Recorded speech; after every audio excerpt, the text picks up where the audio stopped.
Hi, എന്തൊക്കെയുണ്ട്? സുഖമല്ലേ? സനിലാണ്. നമ്മുടെ പോർഷൻ്റെ വർക്ക് കംപ്ലീറ്റ് ചെയ്തിട്ടുണ്ട്.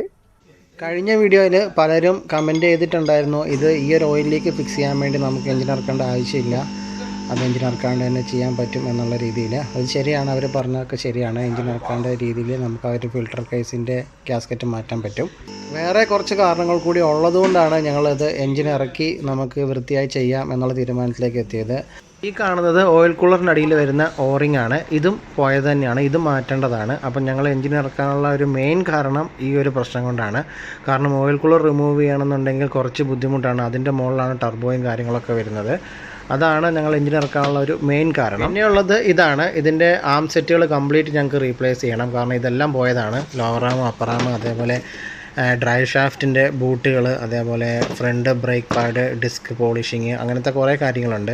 അപ്പോൾ ഇതൊക്കെ നമുക്ക് ഓൾറെഡി റിമൂവ് ചെയ്യേണ്ടതും കൂടിയാണ്. അപ്പോൾ ഇതൊക്കെ റിമൂവ് ചെയ്ത് കഴിഞ്ഞാൽ പിന്നെ എഞ്ചിൻ റിമൂവ് ചെയ്യാൻ വലിയ പണിയില്ല.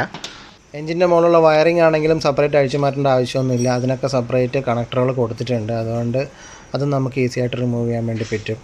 പിന്നെ ഉള്ളതെന്ന് പറഞ്ഞു കഴിഞ്ഞാൽ ഈ കാണുന്ന ഒരു കൈയിടാൻ പോലും സ്ഥലമില്ലാത്ത ഒരു ഏരിയയിൽ നമുക്ക് ബുദ്ധിമുട്ടി പണിയെടുക്കേണ്ട ഒരു ആവശ്യമില്ല. പെട്ടെന്ന് തന്നെ എഞ്ചിൻ താഴെ ഇറക്കി വെച്ച് കഴിഞ്ഞാൽ ഇതൊക്കെ പെട്ടെന്ന് തന്നെ ചെയ്ത് തീർക്കാനും വൃത്തിയായിട്ട് ചെയ്തെടുക്കാനും പറ്റും. അതുകൊണ്ട് കൂടിയാണ് ഞങ്ങൾ എഞ്ചിൻ റിമൂവ് ചെയ്തത്. അങ്ങനെ വർക്ക് ഞങ്ങൾ കംപ്ലീറ്റ് ചെയ്തു. സ്റ്റാർട്ടാക്കി വേറെ പ്രശ്നങ്ങളോ കാര്യങ്ങളോ എന്തെങ്കിലും ഉണ്ടോ എന്ന് അറിയാൻ വേണ്ടിയിട്ട് ജസ്റ്റ് ഒന്ന് സ്കാനിങ് റിപ്പോർട്ട് എടുത്തു. വേറെ DTCയോ കാര്യങ്ങളോ ഒന്നുമില്ല, എല്ലാം ഓക്കെയാണ്. എഞ്ചിനും ഗിയർ ബോക്സും അതേപോലെ സസ്പെൻഷൻ പാർട്സുകളും ഒക്കെ കംപ്ലീറ്റ് റിമൂവ് ചെയ്ത് റീഫിറ്റ് ചെയ്തതാണ്. അപ്പോൾ അതിൻ്റേതായ പ്രശ്നങ്ങൾ എന്തെങ്കിലും ഉണ്ടോ എന്നുള്ളത് കൺഫേം ചെയ്യാൻ വേണ്ടിയിട്ട് വീണ്ടും ഏകദേശം ഒരു 19 കിലോമീറ്ററോളം വണ്ടി ടെസ്റ്റ് ഡ്രൈവ് എടുത്തു. വേറെ പ്രശ്നങ്ങളോ കാര്യങ്ങളോ ഒന്നുമില്ല. കസ്റ്റമറുടെ കൺസേൺ ആയിരുന്നു ഫ്രണ്ട് സൗണ്ട്, അതും ആ കാര്യങ്ങളൊക്കെ ക്ലിയർ ആയിട്ടുണ്ട്. അതേപോലെ ഓയിൽ ലീക്കും റെഡി ആയിട്ടുണ്ട്. ഇപ്പം വേറെ വാർണിംഗ് ലൈറ്റുകളോ കാര്യങ്ങളോ പ്രശ്നങ്ങളോ ഒന്നും തന്നെ ഇല്ല.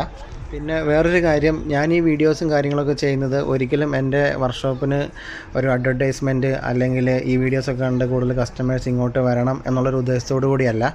കാരണം അതിൻ്റെ ഒരു ആവശ്യമൊന്നും ഞാനിപ്പം വർക്ക് ചെയ്യുന്ന ഒരു സ്ഥാപനത്തിനില്ല. കാരണം അവർ ഈ ഒരു ഫീൽഡിൽ 10-45 വർഷത്തോളം ആയിട്ടുള്ളവരാണ്. അപ്പോൾ അതുകൊണ്ട് അവർക്ക് ഓൾറെഡി ഇഷ്ടംപടി കസ്റ്റമേഴ്സ് ഉണ്ട്. പലരും അങ്ങനെയാണ് തെറ്റിദ്ധരിച്ചിരിക്കുന്നത്. കാരണം ഇത് എൻ്റെ വർക്ക്ഷോപ്പാണ് എന്നുള്ള രീതിയിലൊക്കെ തെറ്റിദ്ധാരണയുണ്ട്. അങ്ങനെയൊന്നുമല്ല, ഞാൻ ജസ്റ്റ് ഒരു എംപ്ലോയി മാത്രമാണ്. എന്തായാലും ഞാൻ പ്രതീക്ഷിച്ചതിനപ്പുറമുള്ള സപ്പോർട്ട് നിങ്ങളുടെ ഭാഗത്തുനിന്നുണ്ട്. ഒത്തിരി നന്ദി. പലരും വീഡിയോസൊക്കെ കണ്ട് വിളിക്കാറുണ്ട്, മെസ്സേജ് അയക്കാറുണ്ട്, ചിലർ വർക്ക്ഷോപ്പിൽ കാണാൻ വരാറുണ്ട്, വണ്ടി കൊണ്ടൊന്ന് ചെക്ക് ചെയ്യിക്കാൻ വരുന്നവരുണ്ട്. എന്തായാലും എല്ലാവർക്കും ഒത്തിരി നന്ദി. ഇനിയും ഇതുപോലത്തെ വീഡിയോസൊക്കെ ആയിട്ട് വീണ്ടും നമുക്ക് കാണാം.